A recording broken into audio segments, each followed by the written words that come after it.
From Oscar Steakhouse, inside the Plaza Hotel and Casino in Las Vegas, you're on the corner of Main Street. Welcome to the only podcast produced by and recorded in the Las Vegas Hotel Casino.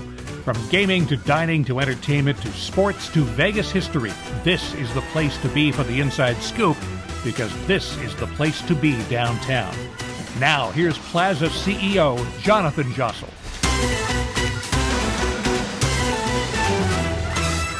Welcome back to On the Corner of Main Street. We are live. We're live, and very great time of year this. Best time of year this in many ways. Although when this releases, it'll be a little later. But we were just talking about the World Series. Yeah. And whether Shohei Ohtani is going to be the first ever Japanese pitcher in the World Series. Now, you were not here for that, so do you think the answer is yes or no? First ever Japanese pitcher in the World Series. No. Fuck it. There's a guy called Hideki Akashima. Anyway, as of this recording, Shohei's either won the World Series or not, but I think he's going to be the first ever. Maybe he's the first ever Japanese pitcher to win the World Series. Anyway. That could be right. Did Hideki win? Anyway, I digress. He'll be the first one to pitch and to hit probably a few bombs. Maybe that's what it was. Okay, I'm going to find out what my stat was relating to. I always thought he was the first ever Japanese pitcher in the World Series, but I'll find out maybe it's Japanese pitcher. There's probably relief pitchers. He might be the first starting pitcher. Anyways, I know there's more over there. Refused to join us on the podcast today. She was meant to join us because our guest today, she works closer with them. She's very involved in the community-ish, getting more, and wanted her to join us on the podcast, but she refused. Yes, she did. So it's just me, you, and now our beautiful guest. You can hop on. Go on, Gary. Introduce our guests. We all said at some point we're going to get her to come over here and be a part of it. We'd call her out. I didn't know you were going to just do it right off the top, so... But anyway, today's guests are two of the most recognizable YouTubers in Las Vegas, storytellers who have shown millions of what it's like to experience the city from an authentic perspective. Through their channels, Pompsie and Pompsie Slots, they have over 276 million combined views. Wow. So please welcome Christopher Pomparelli and Greta Sereni, better known as Pompsie and Greta, to On the Corner of Main Street. Did I get the last names good? Yeah. Okay. Okay, good. We've had a history of him do an introduction. Should we tell them? Yeah, go for it. What was? Oh, we had one of my favorite episodes ever. Billy Walters, who's probably the world's best gambler ever. He's got a book called The Gambler. He's got some great stories. We did like 2 hours. He's played some of the biggest sports bets ever, but he beat the books basically. Oh, wow. And Gary was meant to call him the Michael Jordan of sports betting. He's the GOAT, the Michael Jordan of sports betting. Okay. And in the introduction, he called him the Michael Jackson of sports betting. It was right around the time. Now all the allegations. I guess Michael Jackson's the GOAT of music. But at the time, it was all the allegations of Michael Jackson, and then you just threw out. Right. I botched it, and you haven't let me down. I can't, because when you do intros, that's all I ever think about. Yeah. Are you guys the Michael Jordan of slots? No, I wouldn't say that. You getting there? On the way? I mean, we're doing well. I'm happy how we're doing. Yeah. I don't know. I don't look at it like a competition. Because if you do, then it's like, could drive you crazy. That's stressful. You know, it's great that you said that, because I used to always think about, like, Plaza as a competition, and are we doing as well? And everyone, some places share their numbers more openly, some places don't. I used to always not get irritated, but like always want to compete. And then maybe a couple of years, I just sat back and said, well, you know what? We are what we are. We're a 55-year-old building. We have our limitations. We have our advantages. Let's just concentrate on ourselves, and what we do within our own 4 walls is what we do. And it's really changed my perspective on competition and the way I think about it. I really don't see us as competing with everyone else. I see it just as a way that everyone does their thing. It helps the neighborhood. We do better as a result of that. I'm happy with that. So it sounds like you guys have You have to do that way. Like, I also think about that way, not just for like creators and YouTubers, like just not comparing yourself, because you're never going to be Mr. Beast, you know what I mean? But the same thing with athletes, right? You think like, I don't know, you think Steph Curry's thinking about LeBron all the time? I don't think so. I do think Ronaldo's think about Messi. I don't know. I know. There's some of that, but no, you're probably right. I think they got to that level by focusing on themselves. That's it. Is Mr. Beast the biggest? He doesn't do slots, does he? But he's the biggest YouTuber, right? YouTuber. Yeah. But we had a guy You gotta stay out of slots, though. He so many slots. We had a guy down here the other day called I Show Speed. Yeah. And he was live on Fremont Street. We didn't have him here, but he was on Fremont Street. Yeah. He had 43 million live views. Yeah. I didn't know there's so many people on YouTube. He's the biggest streamer by far right now. Yeah. It's insane. 40 million live, not just watching it. It's live while he was walking down Fremont Street. I didn't know. And half the time he was just checking his own phone. You're like, live why should they stream. do I'm like, that? what's That going on? interesting. That would make 43 million people want to watch you. I don't know. Engagement. He's pretty. No, it's great to have you guys here. Thank you for joining us here in Oscars. We're back in Oscars. Yep. And it's funny, I get a lot of DMs and messages about this podcast, but one that they always say is, can you do more insight into the influencer world, into the YouTube world, into the slut world? And I go on last night. It's like, funny you should ask. I got 2 of my favorites coming on today. So it's great to have you guys here. Thank you. Thank you for having us. So how did you guys even get started in content creation, or what do you consider yourself? YouTubers, content creators, vloggers? How do you define that to yourselves? I guess I always just considered myself like just a video creator. Yeah. Simple. Like when I was a kid, I first started getting into like making videos through skateboarding. I would be the filmer for my little skate crew. Okay. And like we would just film videos, and then I put music to it and do a little bit of editing, and I thought that was like the coolest thing. And like CKY influence on there.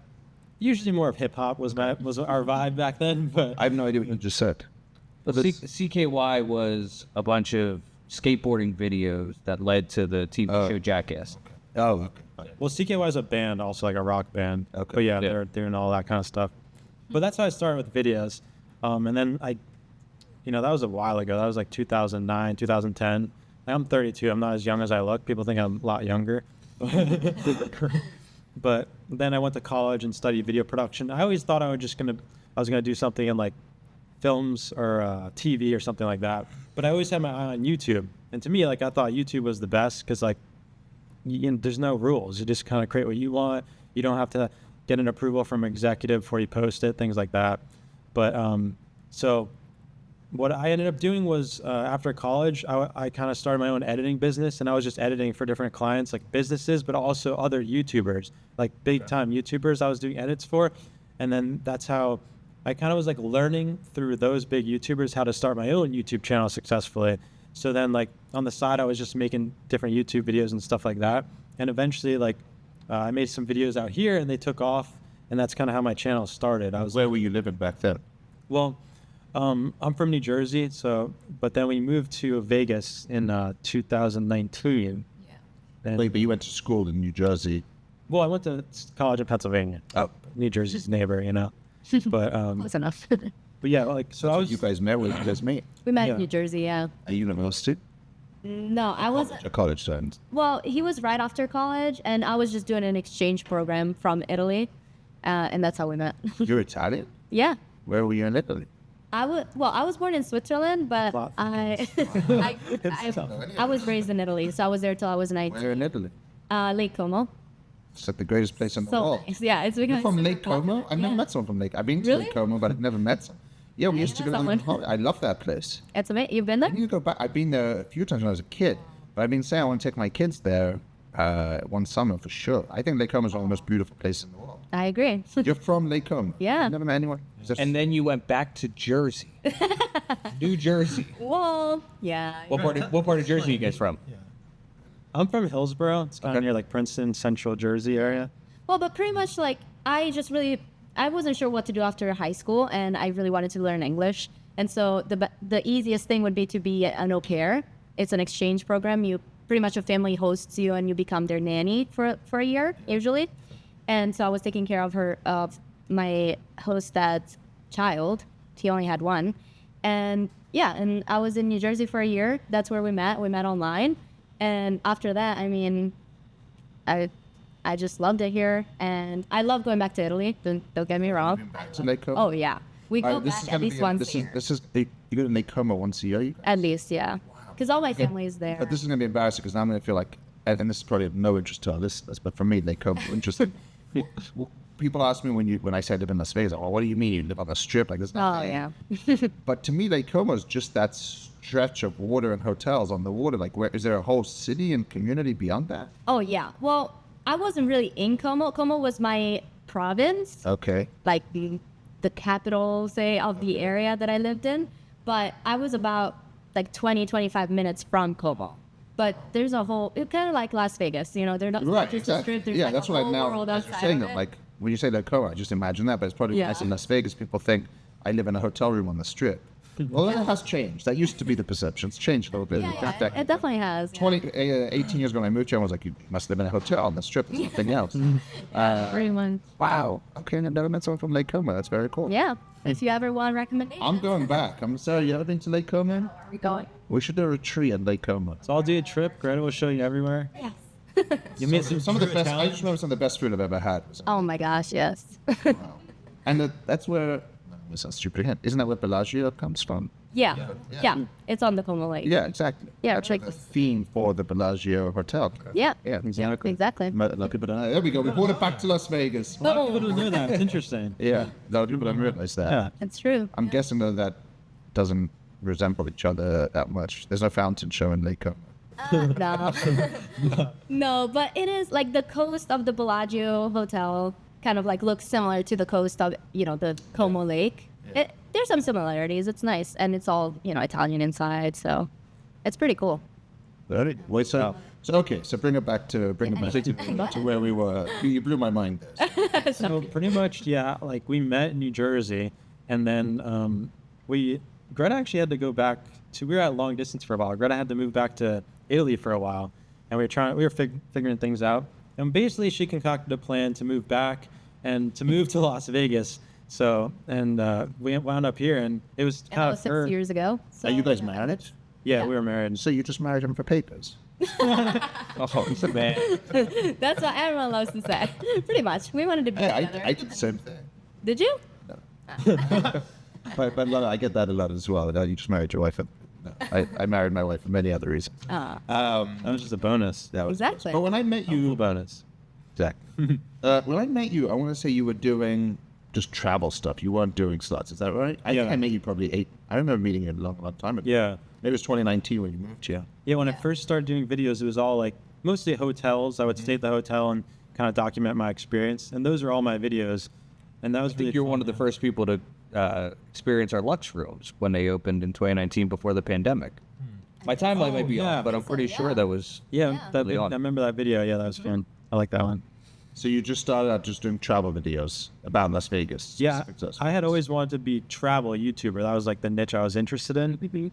And but yeah, it was working out here in Vegas. It just ended up working out. And then years later, the slot channel I made additionally as a spin-off. It was supposed to be like a spin-off channel because I had noticed that, you know, that those videos were popular, and I figured like, okay, I make all these videos about Vegas and hotels.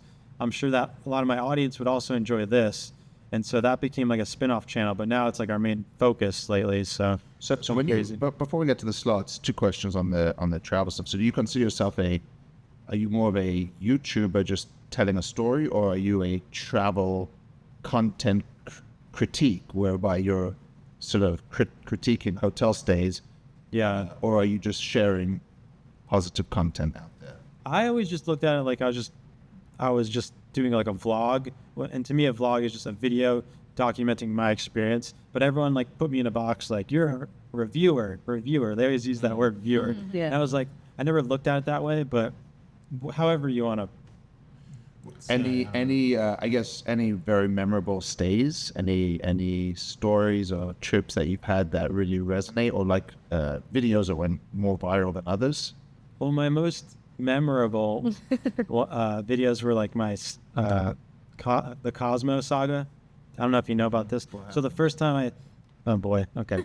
So first time I stayed there, I was trying to make a video there, and security ended up coming to my door and banging on my door and asking me if I had a professional video camera, and I said, I have a mirrorless camera, and they're like, okay, we need to confiscate it. You need to hand it over. And I said, no, I'm not going to hand you my $3,000 camera. That's really expensive to me or whatever. Yeah. And they told me, okay, you're getting trespassed. And they smashed the door in my face. Are you documenting this? Yeah. At the time, you're documenting. Yeah, like I made a whole video about it. And so it was like my first kind of like really viral video. But you have it on video when they come into the room. And say, Oh, no, I wasn't filming at that point.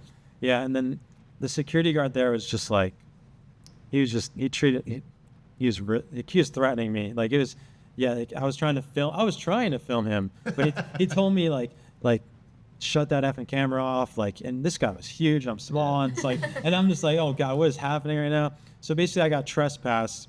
They told me if I would go back to Cosmo, I would get arrested and all this stuff. Like, and so You got 86th. yeah, exactly. I got 86, me, because and I'll tell you why. Just for Because the camera, literally. they thought I was trying to film adult videos in my hotel room there. Because And I was people do that. Of course. and I was explaining to them, I was showing them my YouTube channel, like, this is me, that's my face. I make videos, I stay at the hotel and show things to do. Like, it's not, and they're like, they didn't care. So anyway, I was really pissed, and like, I felt like I had no recourse to do anything.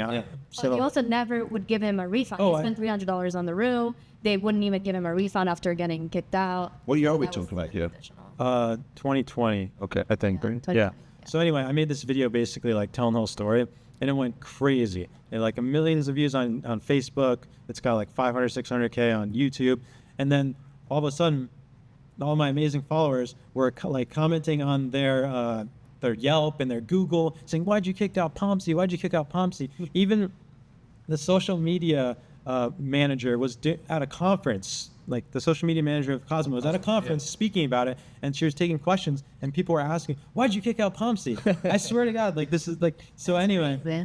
So anyway, long story short, I woke up, it was like 9:01 a.m. I woke up to a phone call from 6 months later. from the VP of Cosmo calling me, apologizing, and also inviting me back. Oh, wow. And I said to them, I was like, I'd be happy to come back, but I'd only come back if you gave me the best, most expensive penthouse at the Cosmo.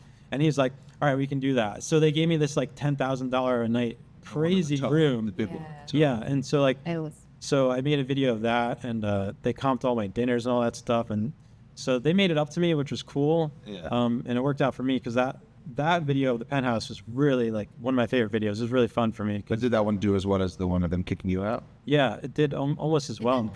Probably though, because it was like the follow up to the. Yeah. The thing that is astounding is it's something negative. By something negative happening to you Yeah. is what went crazy. People Yeah. just love negativity online. Do you guys find that your videos that focus, or maybe not focus originally on like the negative, do better than Yeah. ones that are generally positive? Yeah, it's we true. had, we had the same conversation with Travel Rupee, is that there were videos that were ultra negative that blew up, but just trying to do an honest review. Yeah. No, it's always that way. That's why so many YouTubers that it's like all they want to do is the negative thing and try to make dramatic stuff happen. Right. Dramatic titles. Have you guys? Yeah, the dramatic titles. You know. Have you guys done the Vegas is Dead stuff? Have you guys put out stuff saying? Oh no, we have not, but we've seen a lot of those videos, and they are all getting so many views. Yeah, of course. Yeah. Of course, for nothing. I mean, it is interesting, kind of like news, but yeah, I don't know. People are just always attracted to the negative To things. me, like, if I was ever gonna, sorry, that cut you off. No, I was just gonna say, like, when we made a video at the Travel Lodge, that Yeah, I did didn't talk about great. that. Your most viewed video for the longest time, maybe it still is, was the one at Circus. He had kind of like not the best experience there. Well, it was actually a good experience, but it has a really dramatic kind of like bad beginning to the video, and that one. To me, if I'm ever gonna make a Still not. video, if I'm ever gonna make a video that's like negative or like critical, it's because I really feel that like, okay, you're charging $300, and this is the crappy room you're given, and these are So to me, like, I would only make a video if it's really like warranted.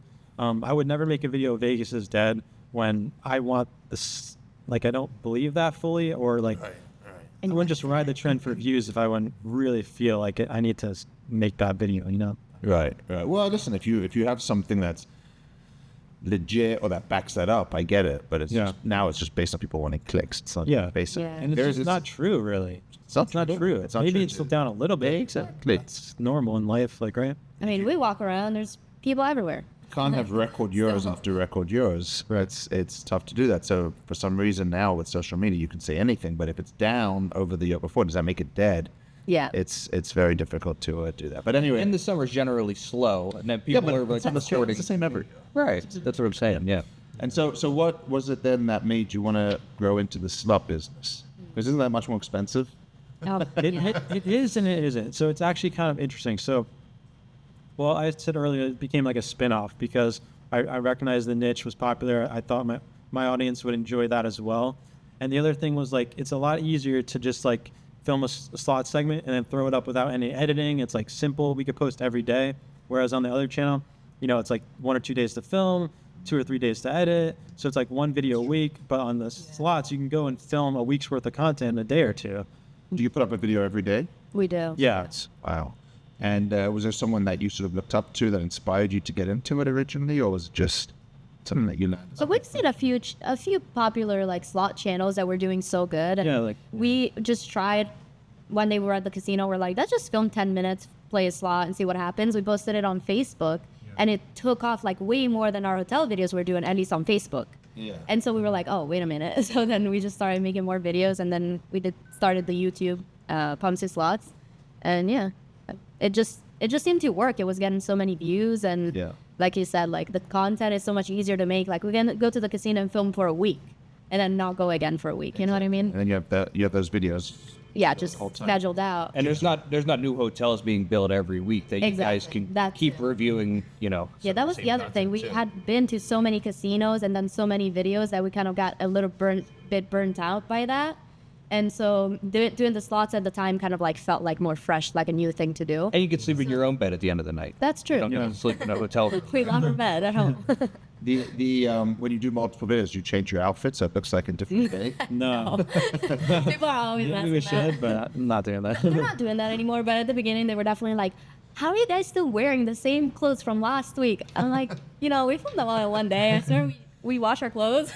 But it must be expensive to play slots every day. I mean, people see gamblers and think, well, I can't gamble every day. Is that something that factors into the videos? No, that's a big thing, yeah. Because a lot of people, everyone's like, they want to start a slot channel. They think it's so easy because there's no editing and all that stuff, which is true. But it is very hard to manage the money. Like I've never had a rich uncle, So like I have to be very careful about my budget per episode and things like that.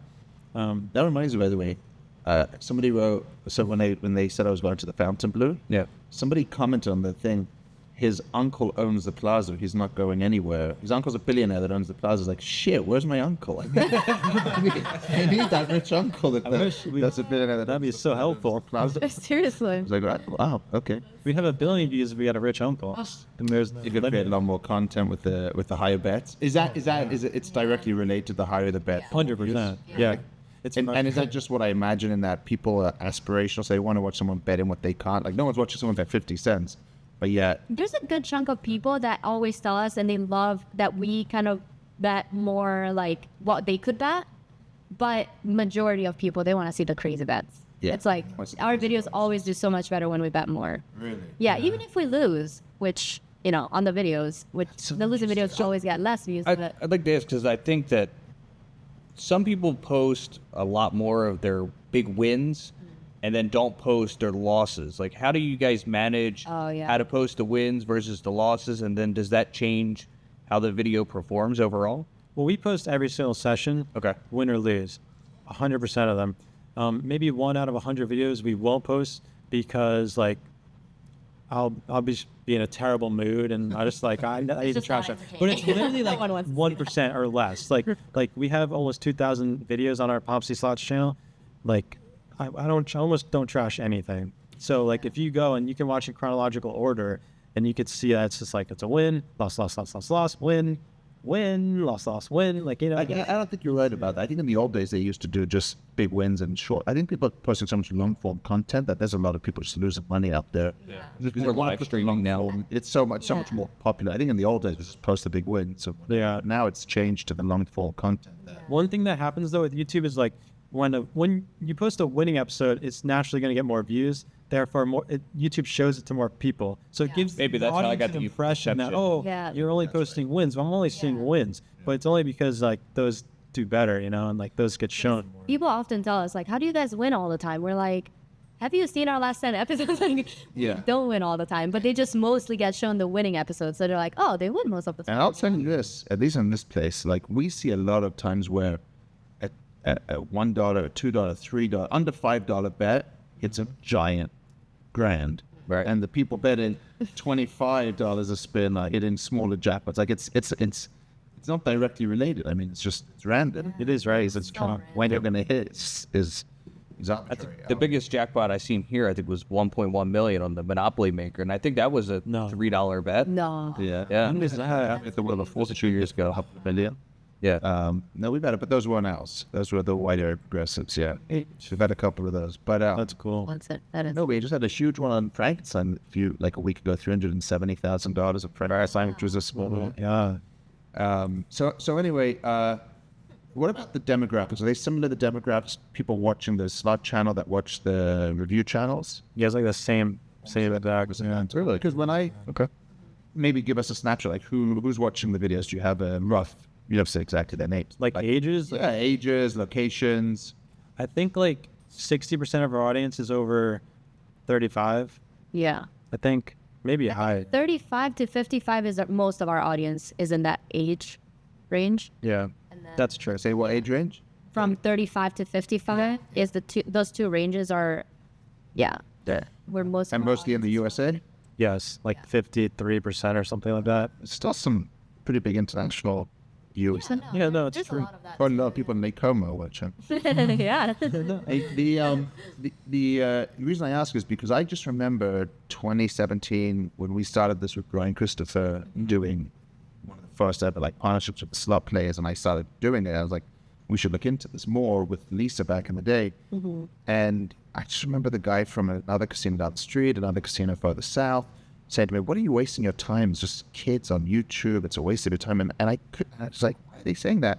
When I meet the people that watch these channels, and it's 60-year-old Betty from Oklahoma is watching these people play slots. Yes, the people playing might be younger, but the audience was not. And now everyone's jumped on and everyone's doing it. Yeah. Some places are doing it better than us, or bigger than us. But at the time, when I was doing it, I was like, this is not just kids. This is fascinating to me that older people are watching young people play slots at the casino. Yeah. Yeah. And you just confirm that by saying 35, Yeah. 55 is your... No, it's true. Yeah. Now, do you guys see different engagement on views depending on if you're playing or Greta if you're playing?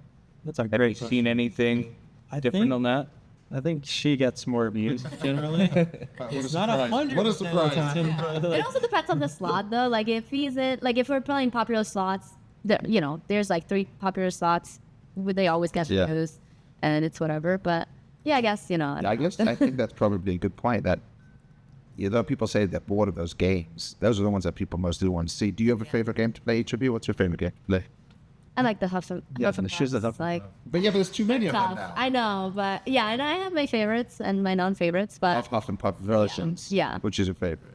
well, I've gotten the most lucky and my biggest wins on Huff and Even More Puff, even though that's a really tough one. That's the one with the wheel that goes to the upgrade to the next wheel. Exactly. Yeah. But not the one that now has the upgrade not to that the giant one. No. There's so many of them. That's crazy. And then the other one is Money Mansion. He especially does really good on Money Mansion. Oh, but that is the one. That Money Mansion is the one with the really tall one that has the third upgrade that has like the blue house. No, Money Mansion is the one with the house with the little like numbers on the house. It's a little bit different. It's still one of the All right. I should know all my Huff and Puffs. I should be better. I should know. It's hard. What about you? I think I like the Dragon Links. Classic. Yeah, but so those are the two most popular. I mean, basically those two and Mo Mami are the 3 that are the best performers in the industry. Yeah. Pretty much right now. Yeah.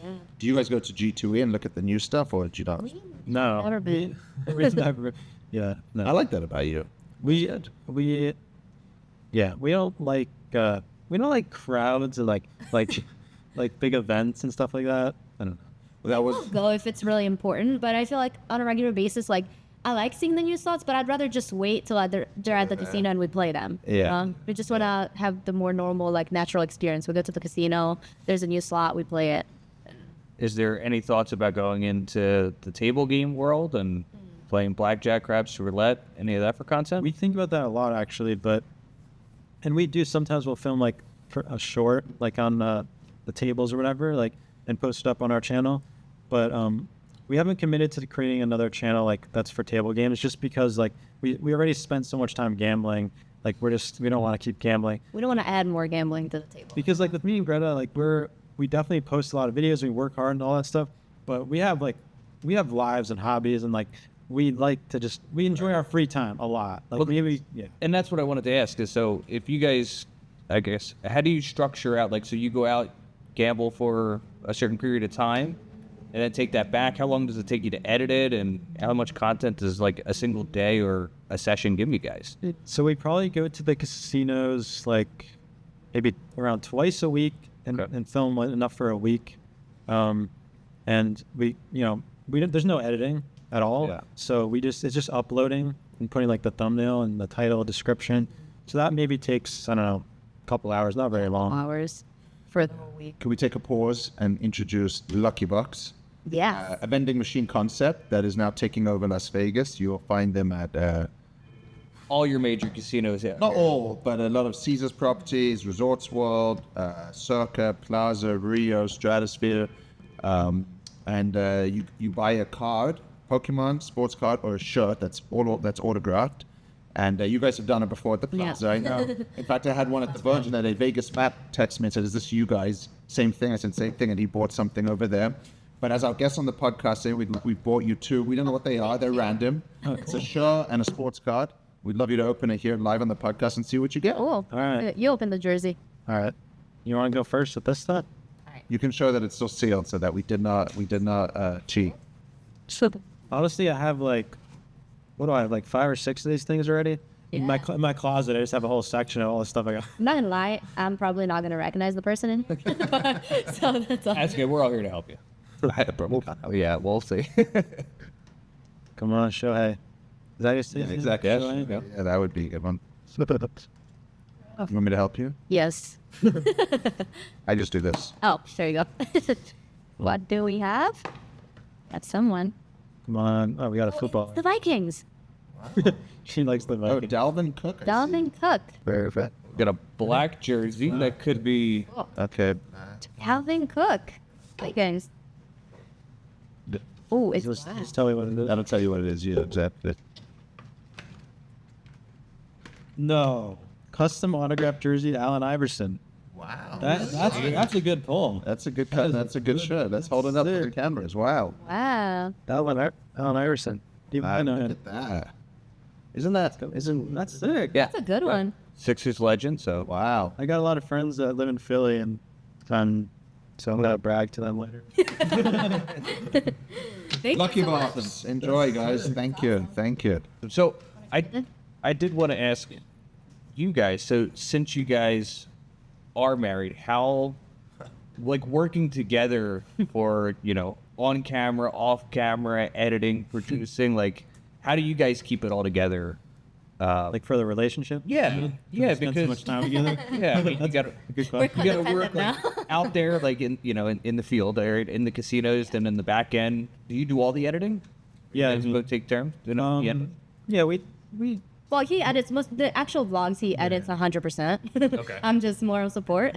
Yeah. But if there's anything we need to edit for the slot videos, then I can do that as well. I can do some light editing. I'm just not like professional. Like She does most of the uploading and titling and stuff like that. So how do you guys keep your relationship so strong, being pretty much around each other 24 hours a day? Well, we like each other a lot.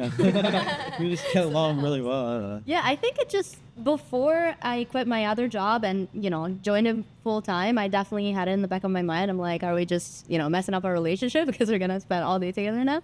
But now I just love it. I think we have a good balance of like he's the more creative mind behind things, and I have my other like duties that I'm better at, and we kind of just like balance the work well. That's awesome. Yeah, That's great. so- Well, I guess, and if you're comfortable to share this, because I think people are really fascinated by this, can you speak about like the business behind it? You have to say how much money you make on it, but just generally speaking, like what is the business behind having a slot channel? So, well, the main source of income is like the YouTube ad revenue, That is it, right? And Facebook, you earn money on Facebook and posting on these platforms. Facebook pays as well for content. Yeah. And do they pay, like I've heard, and maybe this is not true, I don't know, but it's around 1 cent per 1,000 views on a YouTube video. Is that firstly, is that kind of close? And secondly, is it the same for Facebook? Facebook pays a lot less. They used to pay more. They're kind of all over the place, Facebook. At least for us, I don't know. It's been working a little. That's true. Yeah, I guess maybe it's Weird different for us, but- person. But 1 cent per 1,000 views, that's wrong. That's wrong. That's too low. That's too low. Yeah, I don't want to quote exact numbers because it's different. No, I know. I'm not saying. It also just changes, like how much you get paid changes based on the category of the video. So we're in gaming, but people who make financial videos get paid a different rate. Maybe I was saying it wrong. Maybe I was thinking of a dollar per 1,000 views, and it's 1 cent per 100 views is what I was thinking. But anyway, okay, I don't want to put you on the spot with that. No, it's okay. You don't tell everyone what you're making on your videos. I just think people are interested by the business of it. Like, how do you? Yeah. Probably a lot of people think they could just quit their jobs and go start recording themselves, play slots, and put it on YouTube. And I don't think that's good advice. Yeah, no, definitely not. I gotta say, I feel like we were blessed by the fact that we already had a Vegas audience, and so when we started the slot channel, it quickly, a lot of the audience we had followed us there too, and it quickly got us started. But if we started from nothing, it's so expensive. Like making the slot videos it's just so expensive. So unless your channel takes off right away, it's just gonna be so much losing and so much money that you have to invest at first. Yeah. Well, when I was doing my research, right, I'm going online and looking at it, and there was some page that's got like every YouTuber on there, and it said that Pompsie makes anywhere from $16,000 to $256,000 annually. I was like, that is the widest range that I could possibly ask for. Yeah. Well, That's also wrong. it's a big range. It's a big range. Incorrect. Okay, well, good for you guys. That's Those great. AI videos are always. There has been a little bit of criticism, not of you guys, but of some people saying like, well, they're just saying they're playing, but really the casino. And I know the deals that we do with other people, but Yeah. the casinos are paying for them to do it, so it's not really fair because the average viewer doesn't understand that they're not really losing their money. But I guess some people think that's irrelevant because casinos offer free play to. That's what I was saying. And what's the difference? How they choose to spend their money and what they do with it. So there's been a little bit of I think it was Viola Vegas did the whole story on influencer getting a lot of money, but Yeah. some people get upset by that. Some people don't really care about it. I guess. Yeah. It's sort of like I feel like anyone that gambles is a high roller knows they get free play. Like everyone who gambles a lot gets gets offers. a bunch of free play and free food and this and that. So So what's the difference? I think all the big gamblers know that time. Yeah, they just want us to lose. They want us to lose our money. Yeah, exactly. Have you guys had any partnerships with casinos or different, sports bets or anything like that? We did a deal with an online sweeps, social casinos. Okay. The ones where it's like you play for free and you can buy coin packs and stuff like that. We did that for a little while, but not anymore. You stopped that? Yeah. Yeah. That's good. I heard though that they just banned it in California, sweepstakes. Yeah, the sweep stuff we're staying away from, obviously, because With all we're the stuff happening. we're following the law, like my freedom and all that stuff. But yeah, we're we don't do too many sponsorships, and for the future we're gonna look into the different sponsorships, maybe like drinks or whatever. Not casino related. Yeah, just random kind of things like. Which will keep your content authentic. Right? Yeah. I mean, if you're, being sponsored by an MGM, they're going to immediately think that your reviews are biased towards, that's a how good good their reviews Yeah. are and stuff like that. Exactly. Yeah. Do you see a way to grow this bigger and bigger? Or is it just based on keep putting out content, keep getting more views, getting subscribers, or is there a way? What's the next thing for slot channels? How do they continue? I know a lot of people have gone to meet and greets, group pools, some of the Yeah. Yeah, like what- events, events. Yeah, what do you see as the next evolution of the industry? Yeah, well, we've already been getting offers from other casinos around the country, who they'll basically put together a package, fly us out, and we'll put a meet and greet and group pool kind of thing for X amount of dollars. So you are doing that? You're going to do that? Yeah, we're gonna do that a So little you bit. don't like crowds? I know. I don't. That's the problem. That's why we've postponed so long, but We did a meet and greet here. That was the only one we've ever done. We did it at Plaza a few years ago. That And was I think that was only 100 people, and that was tough. That was hard to get there. we're yeah, but It's just hard. I don't know. You think that is the next? Well, I think unless we could gamble more, but we don't want to do that. So I think the real way to bring our channel to the next level is we gamble insane amounts like other channels do that have Yeah. And we just first of all we can't do that if we want to be profitable, but also we don't really want to do that. We kind of enjoy still gambling normal amounts and getting excited about those wins, And I feel like if you take it to the next step, it's gonna become like you don't enjoy the smaller ones anymore. 100%. Yeah. So Almost irrelevant. Is there going to be another spin-off? Like, is there going to be Pompsie Eats or? It's funny that you say that. I've literally thought about that, but like, I'm not a big eater, and I'm not a foodie type, so I would not. but we have thought potentially about It's funny. other channels and calling them Pompsie something else. It makes sense. You got the brand. Yeah. Well, as we get towards the end, what's your biggest win?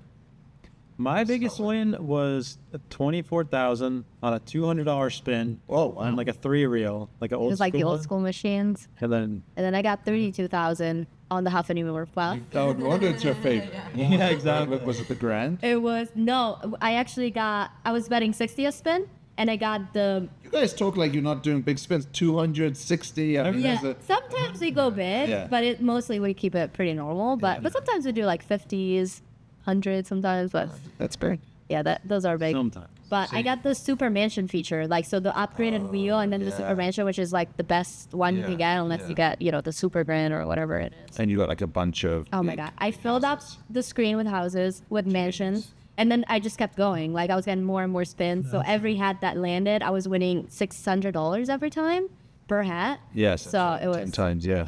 It was funny because she just kept saying, "Oh my god, oh my god, oh my god, oh my god." I'm like, "Greta, stop saying oh my god." She kept saying it, and then in the comments, especially on Facebook, they're like, "Greta, stop saying oh my god, stop putting the Lord's name in vain." It's like, Yeah. No, I'm gonna have to find this video.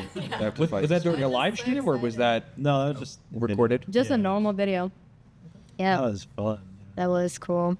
Wish you could always go like that. Well, as we start to wrap up, obviously you guys are entrepreneurs. Do you guys have any words of wisdom for our listeners or anything you want to? Not those are words of wisdom. Advice, life advice, career advice. Somebody thinking maybe of getting into your field. Somebody Good one. visiting Lake Como. All right, this is the easiest advice. I have a lot of gelato if you go to Como. If you're gonna make videos, you just gotta post and post and post and just be consistent and keep going. And that's like the number one advice. Like you can't just expect to post only a few times and have success. It might take years. You know what I mean? Yeah. I think that's good advice for everything. Consistency, show up every day. With the podcast, I know so many people that started a podcast and quit after 5 episodes, and they saw they weren't getting a lot of views. Yeah. But it takes time to build it. We started with a few views and then kept doing a podcast. Committed at the time it was once a week. Now it's every 2 weeks. But same concept, right? If you're going to do it, commit. Now we're at 160 something episodes. So I think that's simple advice. It's but the simplest, but it's very practical. Yeah. People need to know. You just gotta keep posting. Anything else that we should have asked you guys about or share with the world? Our very small world. Well, maybe in episode 2, if we're on again. We'll have you guys back anytime. It's really great to spend time with you guys, and Yeah, thanks for congratulations on all your success. It's Yeah, great to thank you. see Thanks, guys. how you built this brand up. And like, share, and subscribe at Pompsie Slots, and at All in the Corner of Main Street. I got to get in the habit of making sure we tell our listeners, like, share, subscribe. Catch us on Apple, Spotify, and YouTube. Yeah. Yes, sir. Thank you guys for having us. Thank you. You a fan of On the Corner of Main Street? You're listening, so we'll assume that's a yes. So share the love, rate, review, and tell a friend to subscribe. Also, follow us on Twitter and Instagram at PlazaPod, on Facebook, Plaza Podcast, and feel free to write to the man himself at Jonathan Jossel. We'll see you next time, right here on the corner of Main Street.